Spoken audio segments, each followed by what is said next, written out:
Welcome back to the Stephen Knight Show. What's going on, Adam? How was your Thanksgiving? Things are going good, and Thanksgiving was good. I was down in Atlanta. I don't know if you were in the area Oh, at that time, but oh, yeah. I was here. yeah, you never answered my texts, but You I didn't never sent text them me. in my defense. Yeah, so I was. You know how it goes, though. It's No, I family know. time. Gotta get all the It's family hard. time in. So it's Look, tough.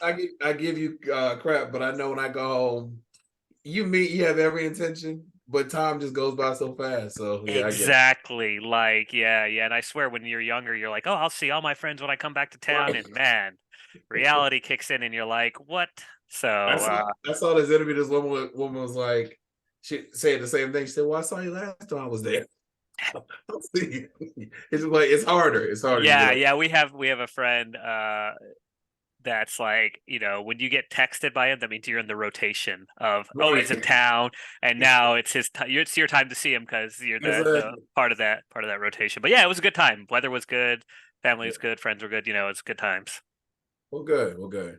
Well, listen, I'll let y'all take away movie reviews.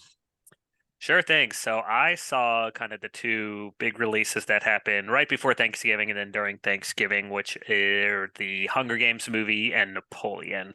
So I'll start with the Hunger Games movie, and that's the Hunger Games: The Ballad of Songbirds and Snakes. And for anyone unfamiliar with the books or the movies, this is a prequel movie that takes place about, I guess, 60 or 70 years before the Hunger Games that we know Katniss from and from the popular movies. And this follows the story of President Snow, um, that was kind of the main villain in the original series. And this is a story that the big war that kind of set up the districts and kicked in the Hunger Games kicks off. And their young Snow is actually from a family that's fallen out during the war, but he's still trying to put on the airs and he's still going to school to kind of be like the next. He wants to keep that family legacy alive, even though both of his parents are dead. It's just him and his cousin and his grandmother, and he has to kind of help create something exciting for this new set of Hunger Games because the Hunger Games have come out, but they've lost kind of popularity. The public didn't really care for it. But the Capitol has a plan, and they want all these students to kind of mentor new people for the Hunger Games and come up with ideas to make it more entertaining and get more people involved and people watching. So he is assigned a person from District 12, which, if you remember the movies, is Katniss's district and kind of leads into a little bit of his history with that district and what happens in the old movies.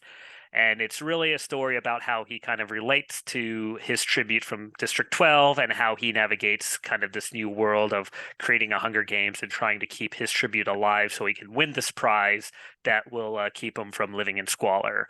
Um, Without going into too much details, I really enjoyed it. I love this kind of world that the Hunger Games created. This kind of post-apocalyptic, people are fighting for their lives, and there's different districts and things like that. And the two leads did a good job. Tom Blyth and Rachel Zegler. Rachel Zegler is famous. She did the West Side Story movie just recently, but they're also joined by kind of a really talented cast. We have Viola Davis in the movie, Jason Schwartzman, Peter Dinklage, and it is in the vein of the Hunger Game movies. So I will say it still fits into that kind of YA category of entertainment. But yeah, I really like this. 2.5 hours.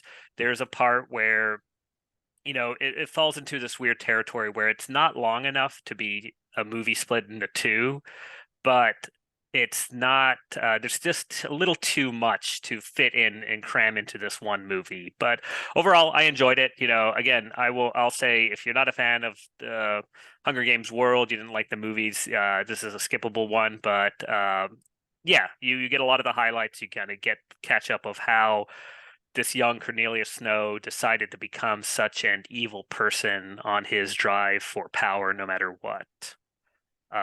So again, worth watching. Jason Schwartzman plays kind of like the entertainer that's covering the games, and he's probably the best part. He's just hilarious throughout this movie. Now, the next film I saw was Napoleon, and this stars Joaquin Phoenix, directed by Ridley Scott, as, of course, the famous French leader and ruler during the 1800s. And this movie was also 2.5 hours, but it felt a little longer.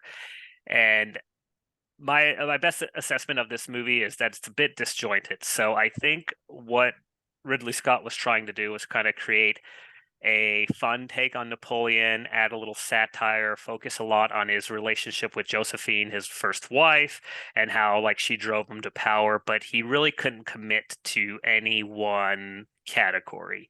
And you get scenes where Napoleon does this one battle, he wins, and then all of a sudden he's like, next in line to be emperor. He's like part of this big council that's going to put him in power. So if you don't know Napoleon, you don't know the story that well, it'll get confusing. It jumps a lot. It moves around a good bit. It focuses on things where you're like, is this really important? Does it really matter? And then you're like, well, maybe he was trying to make it a joke, trying to make it funny, and it doesn't land. So I will say this: I wouldn't call it a bad movie, but this one's a skippable one. It's an Apple TV release, so I'll say this: if you have Apple TV, you'll be able to watch it probably in a month or so when they go direct to streaming. If you have interest in Napoleon, you can watch it there. But I would say this one's definitely a good skip for your movie dollars. That being said, though, the battles are great. They're really intense. I've heard on the IMAX, you really get kind of the feel for those battle scenes. So if you're into that, definitely check it out. But otherwise, yeah, I would kind of move on from this one. You think Eh, any awards for this? I mean, it is Joaquin Phoenix. I don't know. I think it'll be a stacked year for competition. I can't even imagine him getting a nomination. He does a good job, but again, nothing's memorable. I don't even think it'll get. I mean, it might get like sound design or maybe costume design, but Mm, yeah, okay. nothing's jumping out at me for this one.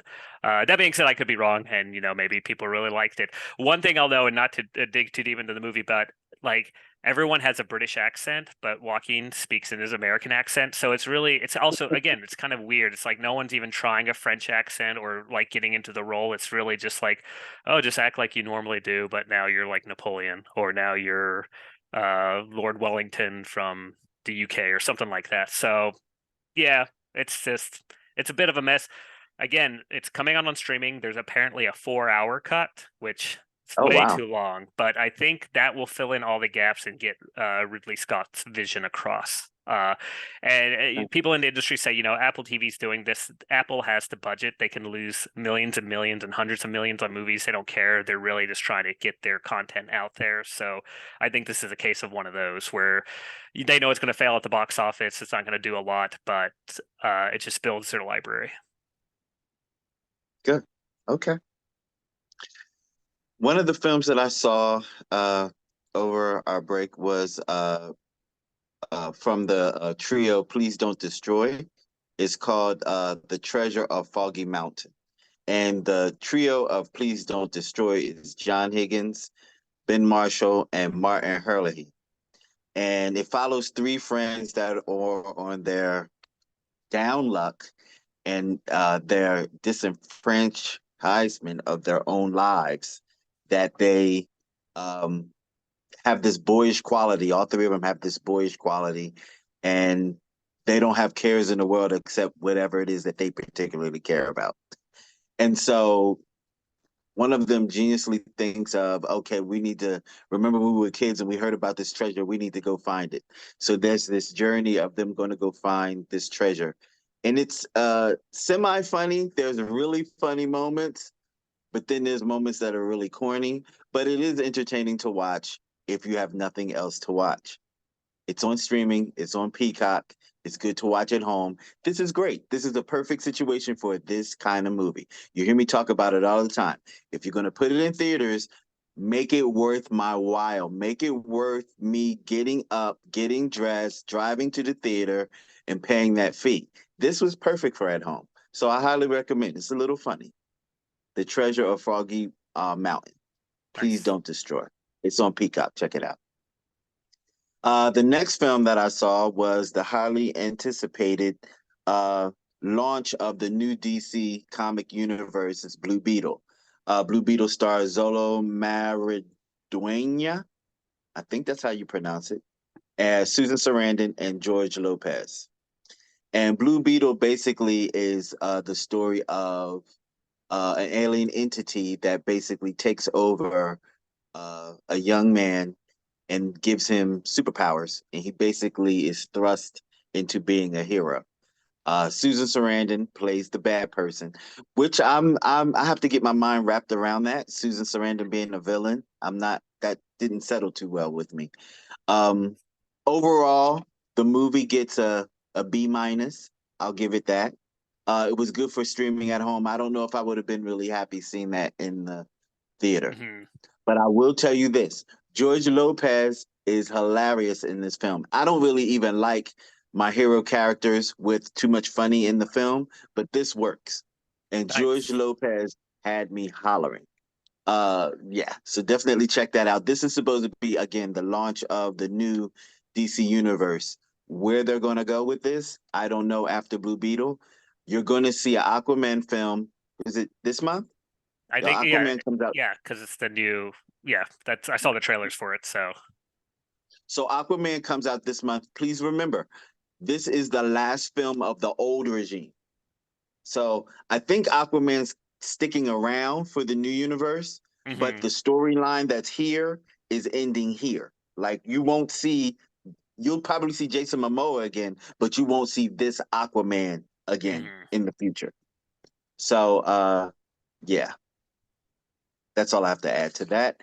And I saw my first Christmas film, Stephen. Is it Uh, Ludachristmas? No.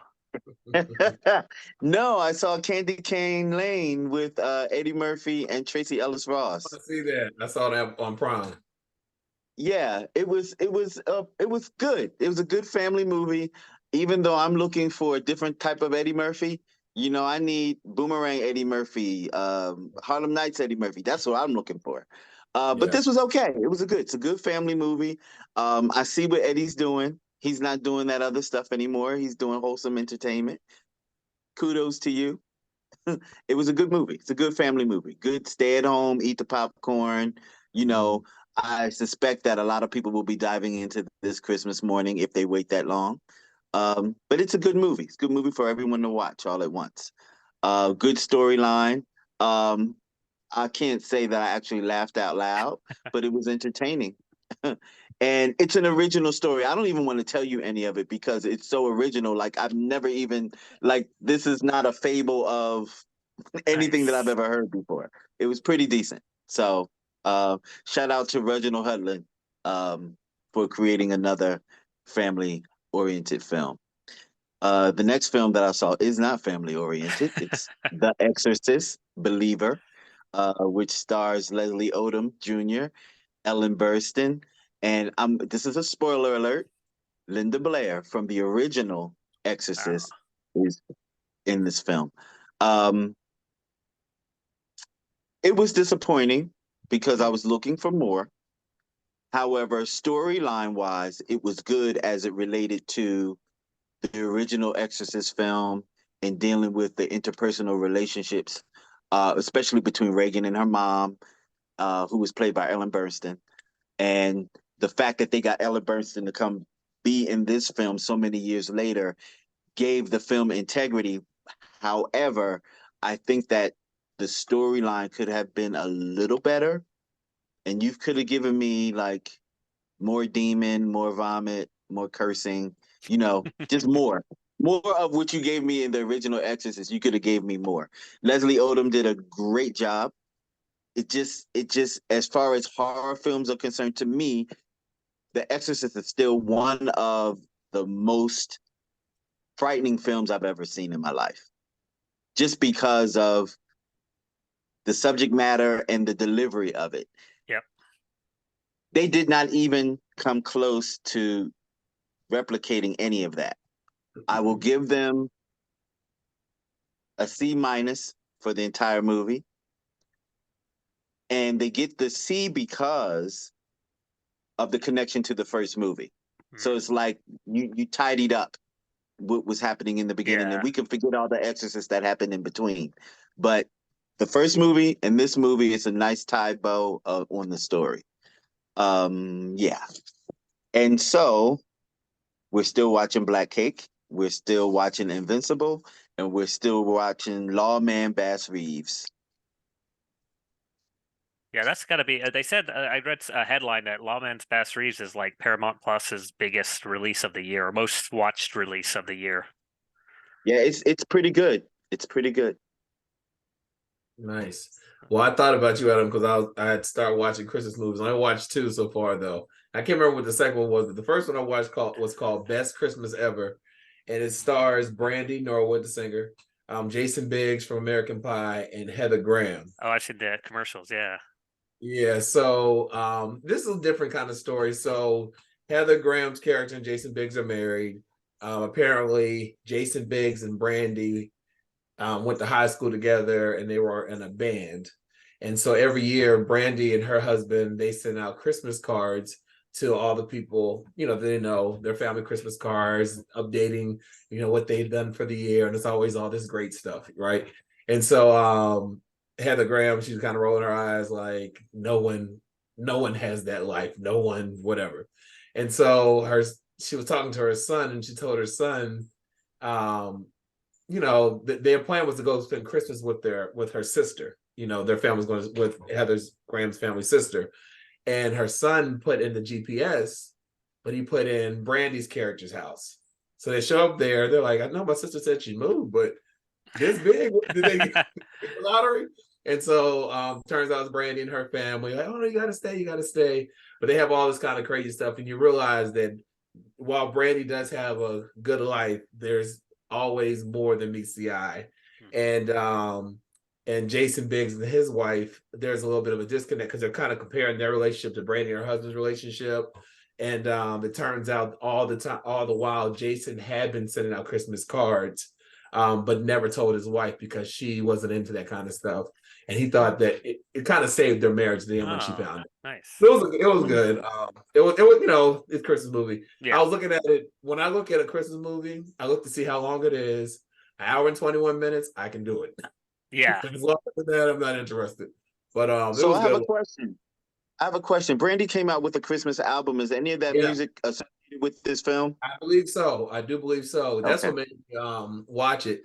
But I will say this: it was good to see Brandy acting again. I hadn't seen her act anything recently, but she plays her same kind of character. But it was good seeing her, act again.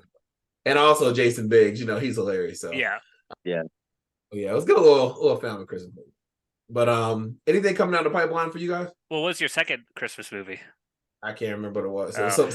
So have no one seen the Christmas movie with Ludacris yet? I want to see that because he's been promoting that movie. I want because the other guy, and I can't remember his name, but the one who plays Santa Claus, he's hilarious. So he is hilarious. Yeah. I don't even. I mean, I like Ludacris. I don't know if he's going to be that good in this movie, but I want to see the other guy, and I do like watching Ludacris. So let me know if you watch that one. Ludacris says he believes that this is going to be one of those classic movies like Home Alone, and that will be. Yeah. When you're promoting a movie, that's what everyone says. So right, this sucks. You'll see it one time, and yeah, exactly. No one says, yeah, you don't want to see this. So, but I do want to see it because I do like that comedian. I can't think of his name, but I do like him a lot. He's funny. Yeah. Have you seen that when they went on that couple's vacation? You seen that movie before? No, I haven't, but I know you told me about it. Hilarious. Yeah, yeah. So for the pipeline, actually, what I want to see, and it came out last week, or maybe a little earlier, was Godzilla -1, and I wasn't like a big Godzilla person growing up, and then I saw the recent movies and they're fun, but this one is getting high ratings. People are saying it's the best Godzilla ever. And what's interesting about this one is it's taking it back to maybe the beginning because this is a post World War II Japan, and they're rebuilding, and apparently Godzilla's coming because he's like he's the side effect of the atomic bombs and stuff like that. So it looks really good, and I think it's cool because they're taking it back to kind of that old school, like this is where it all began. The technology's not there. They're shooting with machine guns. They're not shooting with kind of weird lasers or anything like that. This is like OG Godzilla. So just the fact that it's been getting great reviews, I do want to watch that. And then one more thing I'll mention, and this is not even a movie, but this is such a big trailer release. that it showed up on IMDb on the front page, but Grand Theft Auto 6. Mm. Any gaming fans out there, they have showed the trailer. Just a warning, it doesn't come out to 2025, so there's plenty of time, but it's very interesting. This is the Grand Theft Auto that's going to take place in Vice City, which is Miami, if anyone remembers the old games. And it's like modern day. And looking at the trailer, this is like Florida Man, the game. Like there's Mm. gators, they're in the swamps, there's people doing whatever you imagine you hear from the headlines of Florida. It's like they took that over the past like 20 years and turned this into a video game. So that looks fun. And again, it's not a movie, but it was big enough that IMDb even put it on their homepage. Nice. What about you, Chike? So I don't know the name of the film. It comes out the 10th. It's the film with Mahershala Ali and Julia Roberts. Oh yeah. It's giving me Bird Box vibes. It's giving me like that great. Just from the trailer, it's giving me those vibes. So I definitely want to check that out. It's not too often that I see a trailer that has me a little excited. Yeah, she was on The View today promoting it, Julia Roberts. And Yeah, I saw her. She looks great. she looked great. And they showed some clips from it. It looks like it's a good movie. So look forward to seeing that. Yeah. Well, listen, guys, thank you as always for letting us know what to spend our time and money on, what not to. And we'll be right back after this.